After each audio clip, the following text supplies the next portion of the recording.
The story of the Vikings, chapter 2. For several days, rain had fallen heavily on the ground. It would appear that Friar, the god of fertility, had finally listened to our requests for rain. The farmers who lived on the outskirts of our small town had already sown the seeds for the spring crops, and now the rain would help them grow. After many days of rain, the roofs of our houses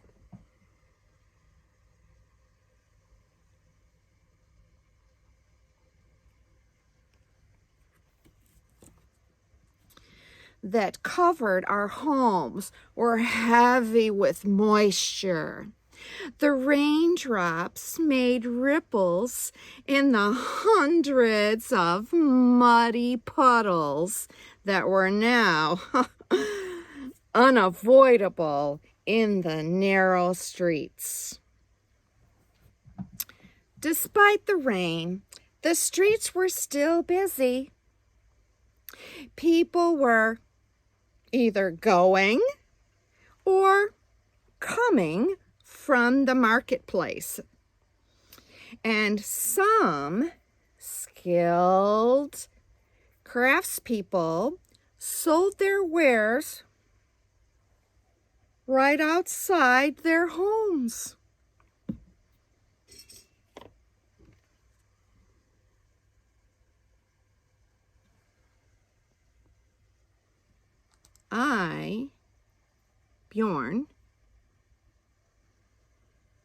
Bjorn. I stood in the doorway and looked out at the hustle and bustle of my town. I watched as smoke from the hearths of other houses rose up into the sky. I caught the aroma of meat. Meat being roasted for the evening meals. And out of the corner of my eye, I saw my father as he worked. I saw him raise a hammer high in the sky, into the air, and bring it down.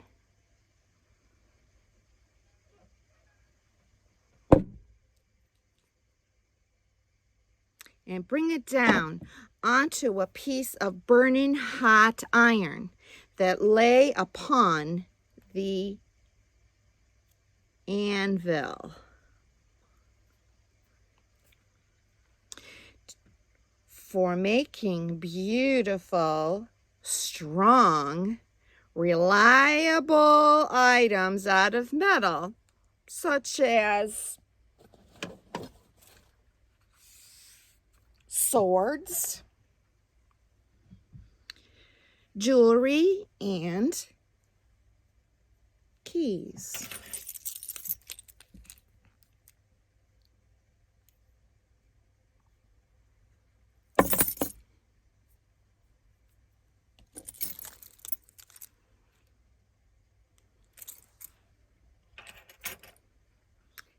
He was admired for his physical strength and wise counsel. It was because of him that I suddenly realized that I knew almost all the families in our town. But until this very moment, I had not realized how much I would miss them. Bjorn, what are you doing? Come here and help me. Came the sound of my father's booming voice. He had obviously spotted me standing in the doorway. Yes, Father, I replied as I hurried by his side. I had been working as my father's apprentice for almost 3 years. My father worked in a forge.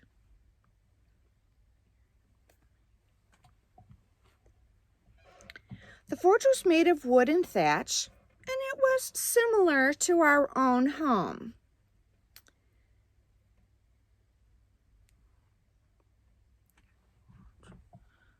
The forge was always filled with smoke and dust and flickering flames. Not to mention the sound of constant hammering.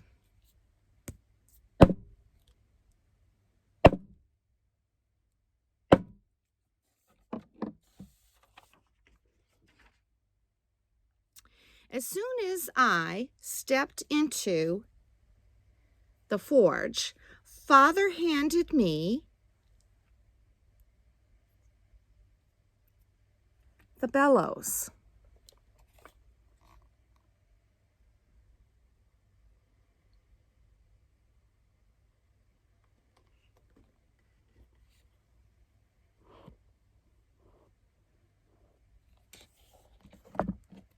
And put me to work. Strengthen the fire, Bjorn. I have work to do, he instructed me. I immediately began to use the bellows and watched as the air fueled the flames. The more I pumped the bellows, the more the flames flickered. As the air shot out into the flames, they became more intense. Let's watch.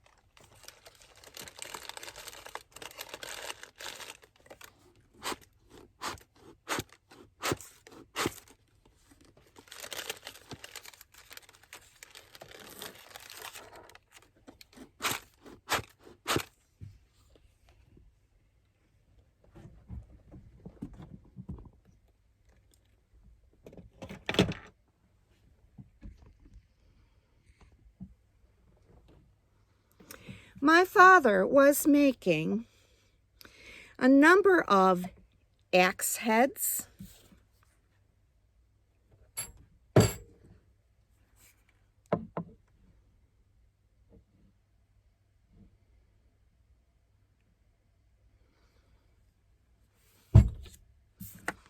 chisels,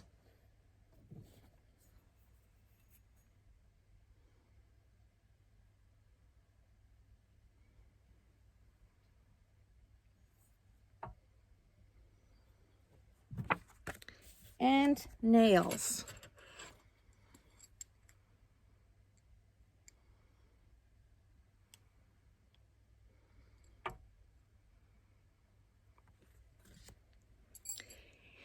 He explained to me that these tools would be needed when we reached Iceland.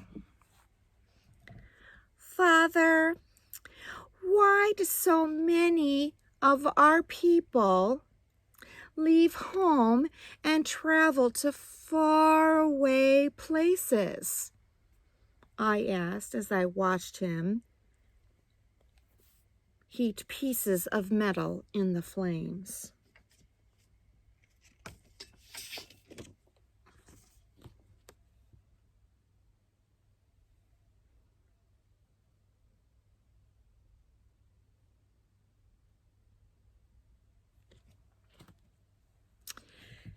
As you know, Bjorn, Odin has blessed our homeland with many things.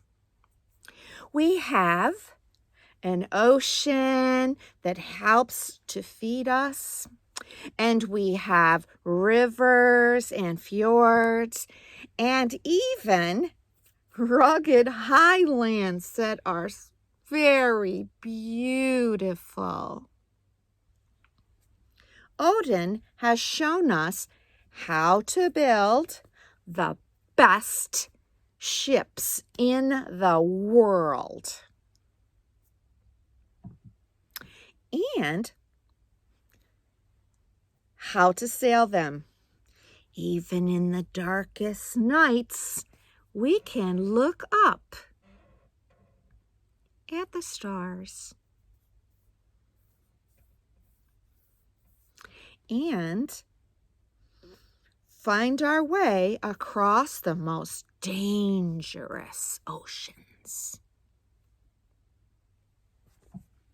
Bjorn, it's necessary for us to seek out new lands.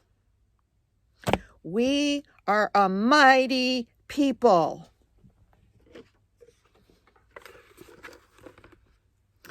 Our warriors are known as mighty Vikings.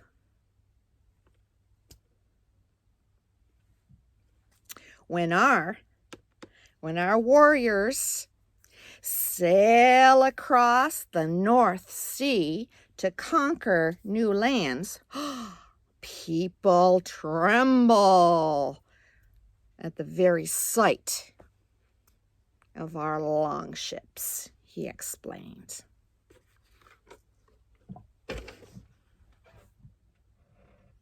But sometimes the people who leave, they never come back, I replied, trying hard not to look at him. But now, these are changing times, my son. There's much conflict in our homeland now. And for many, it's best that they leave and not return.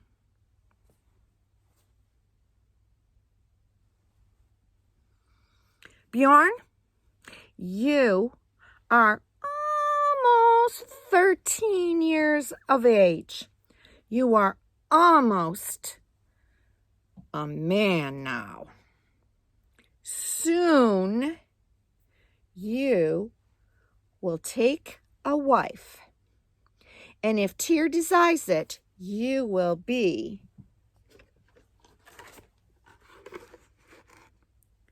a Viking warrior too.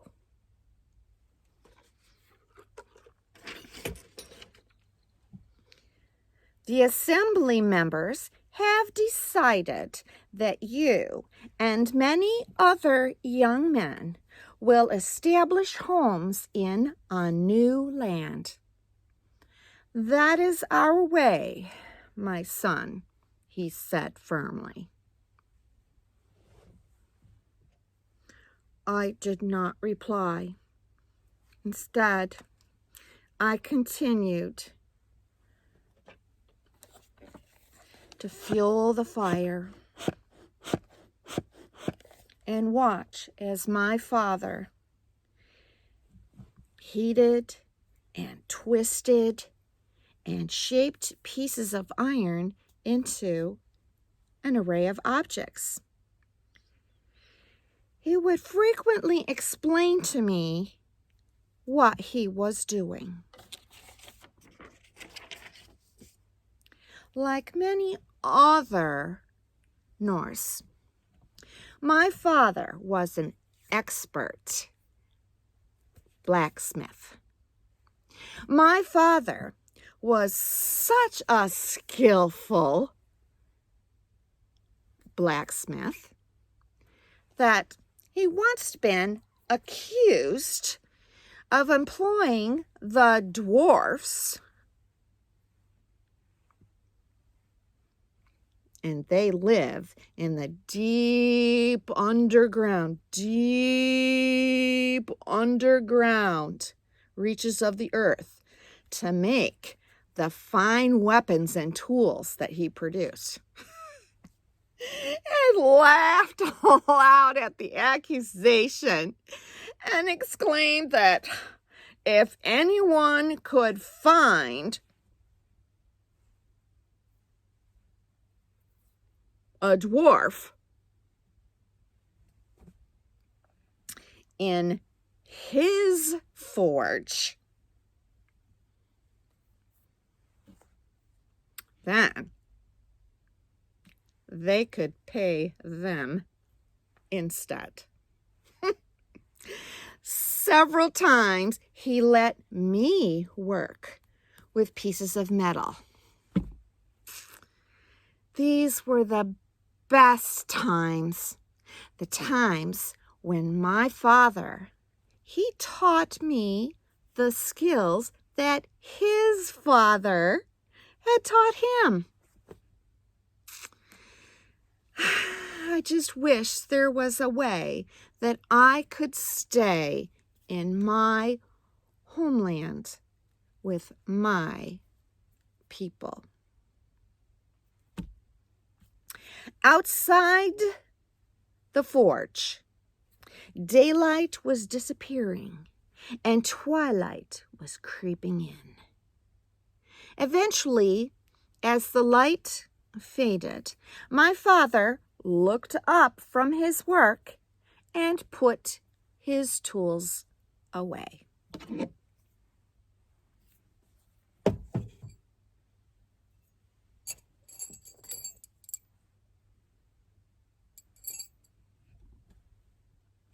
"Time to eat," he said in a gruff voice. But then he ruffled my hair. And what else? "Let's go see what your grandmother cooked for us tonight," he continued. "I already know what it is," I replied.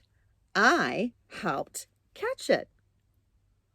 "It's hare stew."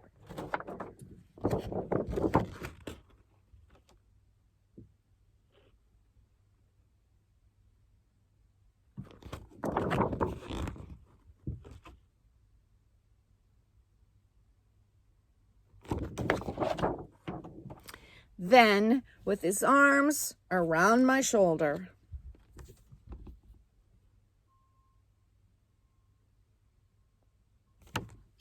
my father and I began to walk to our home, tempted by the smell of the cooking. "You are now old enough, and tomorrow I will begin to make your sword."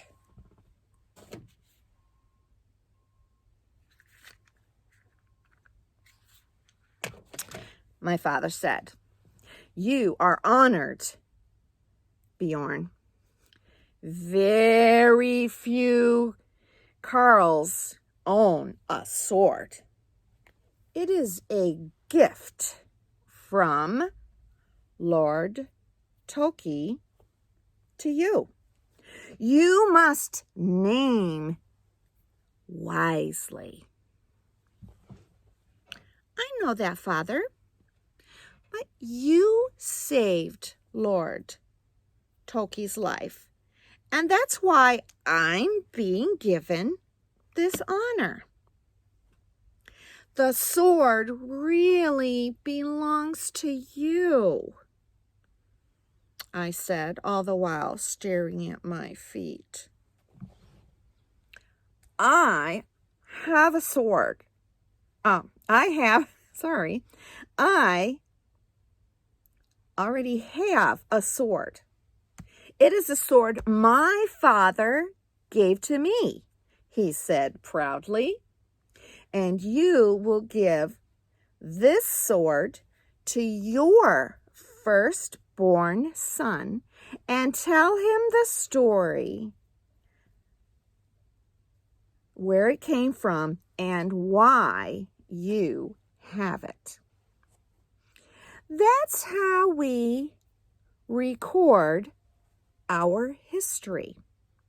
Now, let's go and eat some hare stew. And with that, we entered our home and we took our places around the hearth with the rest of our family members.